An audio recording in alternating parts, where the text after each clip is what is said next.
Друзі, мої шанування глядачам «Постправди». Я Христина Луцик, і у цьому відео ми розкажемо вам історію Аліни Кари. Це дівчина модельної зовнішності, яка добровільно пішла у військо на бойову посаду. Зараз вона пілотка дрону, і ми поспілкувалися з цією дівчиною про те, як воно бути жінкою у війську на бойовій посаді, про її шлях, як туди вона потрапила, з якими проблемами сьогодні стикається, і поряд з тим про дуже складну ситуацію на фронті. Все це у нашому сьогоднішньому інтерв'ю. Та перед початком основного відео не забудьте поставити вподобайку та підписатися на наш YouTube канал, аби не пропускати багато цікавого та важливого про події в Україні на фронті і багато іншого цікавого, що робить «Постправда» для вас щотижня. Так, друзі, доєднала вже Аліну до нашої розмови, і зараз ми поговоримо про дуже багато цікавих моментів, тому що жінок у війську в нас в Україні багато, але на бойових посадах безпосередньо, їх не так чисельно, якби може хтось і думає про те.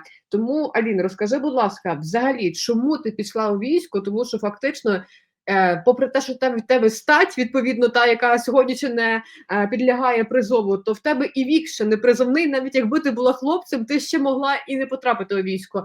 Як ти прийняла для себе рішення, що тобі вже час доєднуватися і ще й на бойову посаду?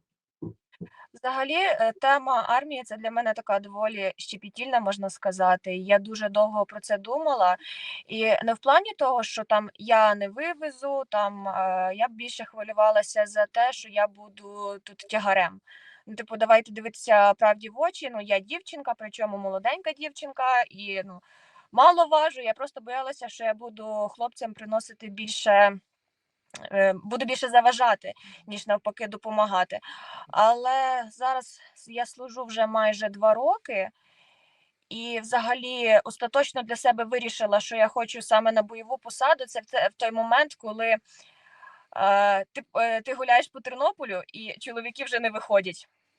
Просто гуляють одні дівчата, і все, або чоловіки непризовного віку, і мені друзі починають розповідати: от я сьогодні туди не піду, бо там ТЦК стоїть, я в клуб той не піду, там навіть не в клуб, просто в якесь кафе чи в парку погуляти, бо там ТЦК ходить. І ти такий думаєш, а що робити? А це був якраз початок 23-го року, і вже на той момент настрої були такі, що я туди не піду, бо там ТЦК ловить. І все, я така поняла, думаю, ладно, раз ви не йдете, то я піду. Скажи, будь ласка, як було потрапити дівчині на бойову посаду? Тому що я знаю, що твій шлях мобілізації у війську був дуже складний, тому що, попри твої ж габарити, як ти сказала, тебе не хотіли дуже довго брати у військо. Давай так, щоб тебе краще було б візуалізувати. Нас дивляться зараз друзі з Польщі. Який в тебе зріст, яка вага, якщо ти хочеш це назвати, щоб вони просто зрозуміли, які в тебе об'єми і якими складнощами ти стикнулась тоді, коли прийшла у військкомат вперше? Я хотіла бути штурмовиком. Я зразу така думаю, оце сидіти вдома, це не для мене. Я хотіла виїжджати, я хотіла щось робити. У мене зріст 1,65 м і вага плюс-мінус 55 кілограм. Я приходжу, а мені на цей момент 21 рік, і я така: хочу бути штурмовиком. Кажу, руки, ноги є, кажу, я бачу, ви дівчат берете, все, я готова. Просто дайте підписати, які папери треба. Вони мені сказали, ми до вас перетелефонуємо.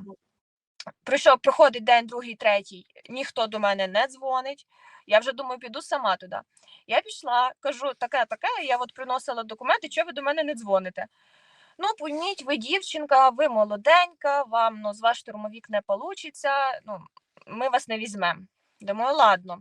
Дзвоню потім до мене вже перетелефонували з тернопільської частини і запропонували посаду або кухаря в Тернополі, або пресофіцера в Вараш чи Нетішин, щось типу того. Це, коротше, Західна Україна. Це ще західніше, ніж я в Тернополі була. І я така їм кажу, ви що, серйозно чи що? Я прошуся, щоб ви мене, виїжджати на бойові задачі, а ви мене ще глибше в захід посилаєте. І все. Я сказала, що мені таке не підходить. Безпосередньо знайшла вже номер частини, в якій зараз служу, набрала до них. І описала так само себе, описала, чим я займалася до цього, скільки там я важу і тому подібне. І вони сказали, приїжджай на співбесіду. І все. І то спочатку я не була на бойовій посаді, спочатку я була як прес-офіцер. Я пропрацювала буквально десь півроку як прес-офіцер, а потім я вже перейшла в БПЛА. Дуже часто на Заході чують таке словосполучення: складна ситуація в Україні на Донбасі, складна ситуація в Україні на Харківському напрямку. Поясни, будь ласка, тому що в Україні українцям можливо і зрозуміло, що таке складна ситуація, бо для когось може бути складна ситуація, коли немає грошей. Вдома це складна особиста ситуація, а в Україні там на Донбасі складна ситуація. Це що таке для розуміння людям, які не живуть тут? Це коли підери лізуть скрізь, де тільки можна і не можна, коли вони починають свої наступи. І зараз на Донбасі скрізь складна ситуація. Раніше, да, було безпосередньо, що був там якийсь один напрямок, там чи на Часовому Яру, умовно, чи на Лиманському напрямку, де було складно, бо там був більший тиск росіян. Наразі на Донбасі скрізь так. Взяти навіть той самий Лиманський напрямок, Луганську область, тобто там зараз залишилось півтора села, щоб підери забрали, і Луганська область вже буде повністю не наша. Скажи, будь ласка, станом на сьогодні про ті бойові точки, де ти була, де вже вашої бригади немає, про які ти можеш розказати, де ти була, де ти літала, і загалом, як тобі, людині, яка не була дотичною до війська, до повномасштабної війни, було акліматизуватися у цьому всьому? Чи складно було, попри те, що ти дівчинка, наприклад, знайти собі місце вже безпосередньо, коли ти потрапила в бойову зону? Та безпосередньо як пілот я виїжджала, це Макіївка, і Харківський напрямок, це Липці. От там я вже вкус житті почувствувала, бо я до цього чула артилерію, але я не чула кабів. А каби це просто, я навіть не знаю, як це описати. І ти тебе близько літали? Чи бувало так, що десь реально близько прильоти були, що ти їх чула вже на собі конкретно? Найближчий це був 30 метрів від мене. І ти чуєш його? Тоді в нас в сусідів вибило двері в підвалі. Ми тоді сиділи, працювали, наші точки знаходилися безпосередньо в селі, і ми працювали з підвалів. Ось, і то в сусідів вибили двері з підвалів. В нас все нормально пройшло, слава Богу. Оце 30 метрів, це зовсім поряд. Що сказали твої рідні, коли ти їм подзвонила і сказала, що все, я вже в лавах сил оборони, я буду їхати на війноньку? Вони думали до останнього, що я буду штабніком, що я буду сидіти десь на місці тут, в ППД, і я буду заповняти ці паперчики, і все. Мама плакала, тато нічого не сказав, і все. Якось такого, просто для чого воно тобі треба? От на що воно тобі треба? Їдь на Волинь, там живи собі своє прекрасне життя. Кажу, я так не можу, я не хочу так. Я собі можу на Донбасі десь в якійсь розйобаній хаті жити своє прекрасне життя. Що вони кажуть станом на сьогодні про твій вибір, коли вже пройшло майже 2 роки, коли вони вже, напевно, знають, що ти працюєш на бойовій посаді, ти вже не сидиш десь умовно в тилу, там, як пресофіцер, ти не просто виїжджаєш точково сьогодні-завтра, а ти іноді можеш виходити там на декілька днів і тижні на позиції, і вони не зовсім безпечні, як ти сама розказала. Вони вже звиклися до того, що я дуже рідко відписую. Я їм можу відписати раз в тиждень, раз в 2, якщо я там безпосередньо знаходжуся в зоні виконання бойових дій. Я просто пишу там плюс жива і все. Їм цього достатньо, в принципі. Але зараз мама вже почала більше не то, що сприймати, вона почала вже розуміти, де я знаходжуся, що я роблю. Як я їй починала розказувати, що таке FPV-шки, як вони працюють, взагалі як вони літають і чого вони такі противні, то в неї вже зараз не то, що паніка якась чи страх, вона в мені ніби і впевнена, але все одно хвилюється. І вже вибір нарешті мій сприйняла для себе. До сьогодні ми говоримо, що жінці потрапити на бойову посаду складно, можливо, і не кожна бригада хоче брати жінок. В багатьох бригадах ми знаємо з тобою, що залишається таке собі неоголошене табу, що жінки – це більше про посади паперові і так далі. Скажи, чи є ці проблеми до сьогодні, які ще, окрім цих, ти бачиш, і чи дійсно жінка не така ефективна на фронті, як чоловік, по факту? Тут, знову ж таки, палка двох кінців. Я бачила жінок, які реально працюють на бойових, і я бачила чоловіків, які, ти на них дивишся і думаєш, боже, ліпше б ти сидів в цьому тилу, реально.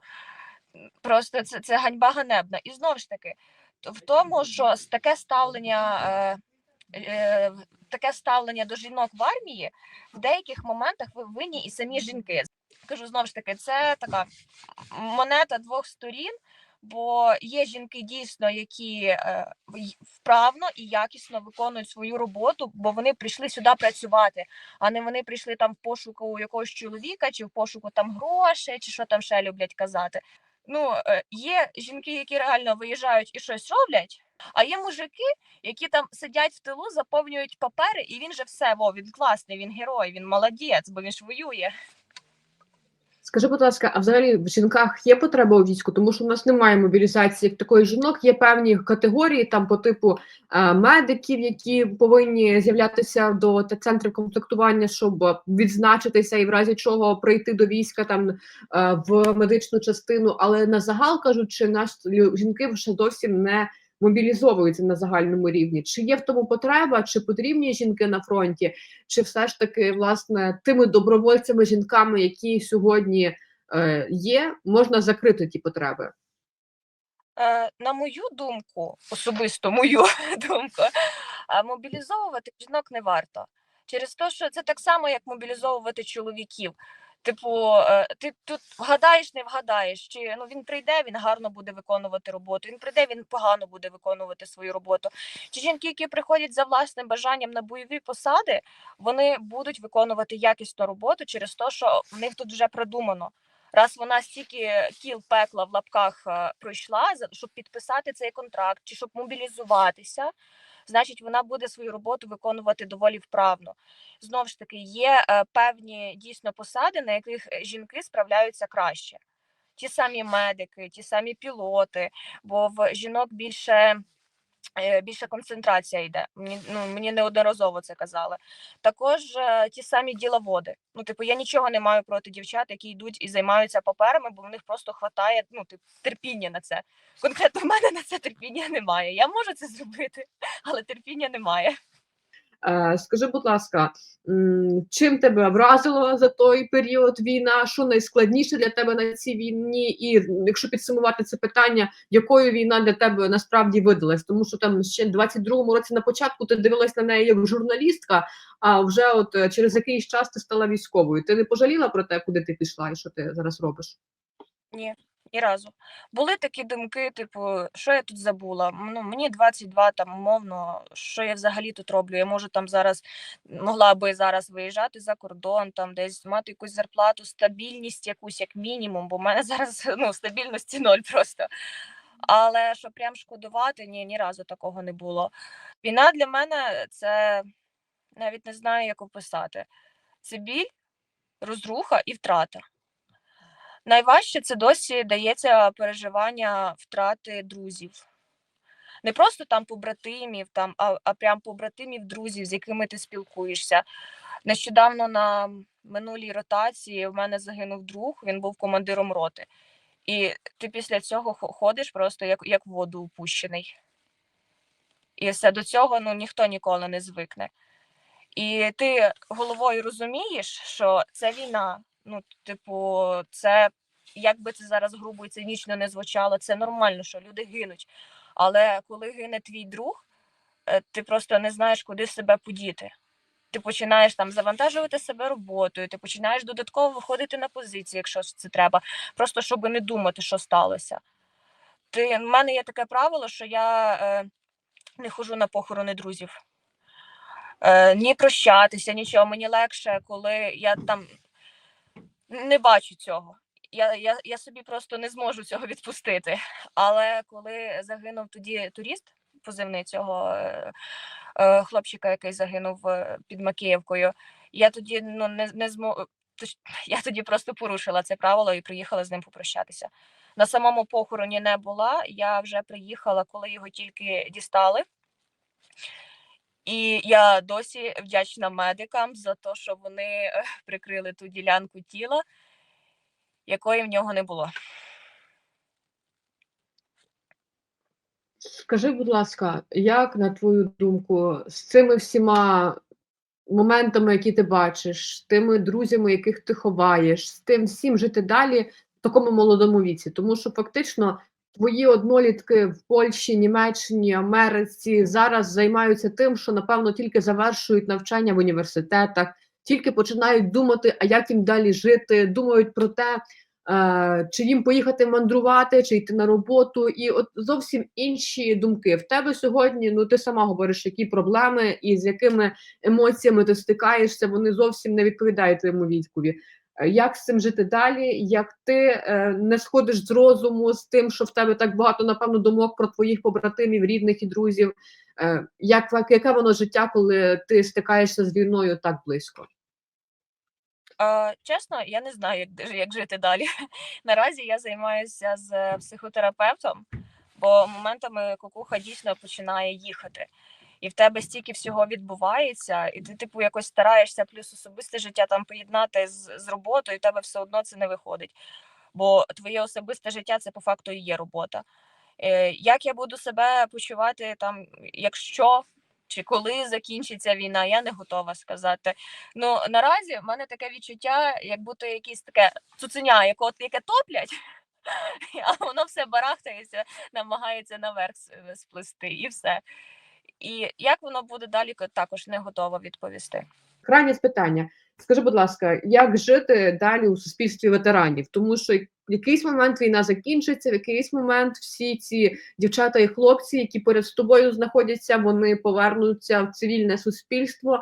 Всіх, а якщо не всі, то в більшості з них будуть схожі історії, як в тебе, хтось когось втратив, хтось втратив свою якусь там половинку близьку в когось, я не знаю, можливо, якісь будуть фізичні проблеми після війни. Як з цим жити далі, коли ці два світи, умовно, цивільний і військовий, знову з'єднаються? Як ти думаєш, людям вже потрібно готуватись цивільним до такого перебігу подій? І до чого це може призвести? Тобто, знаєш, така фраза, як в Україні часто кажуть, хлопці з війни прийдуть, порядок наведуть. Ти як до цього ставишся, коли чуєш такі речі? Мене починає тіліпати, якщо чесно, через те, що треба було готуватися до того, як жити з військовими, ще, вибачте мене, будь ласка, в 15-му році. 15-14 рік. Зараз вже йде повномасштабна війна. І військові, які прийдуть з бойових дій, так само цивільні, які не розуміють чи не розуміли, що там відбувалося. Це будуть два протилежні світи, і вони не зможуть просто знайти якусь спільну мову. На мою думку, толерантність. Типу, це вже зараз, якщо раніше не почали, то почніть зараз хоча б дітям показувати, що якщо йде там тьотя і дядя з протезом, не треба сміятися і тикати на нього пальцем. Що якщо ви бачите військового, який там, можливо, неадекватно себе веде, чи, можливо, заїкається, чи ви подумали, що він п'яний, він не обов'язково може бути п'яним. В нього може бути травма головного мозку. І, типу, це війна, це нормально. Як далі буде жити суспільство?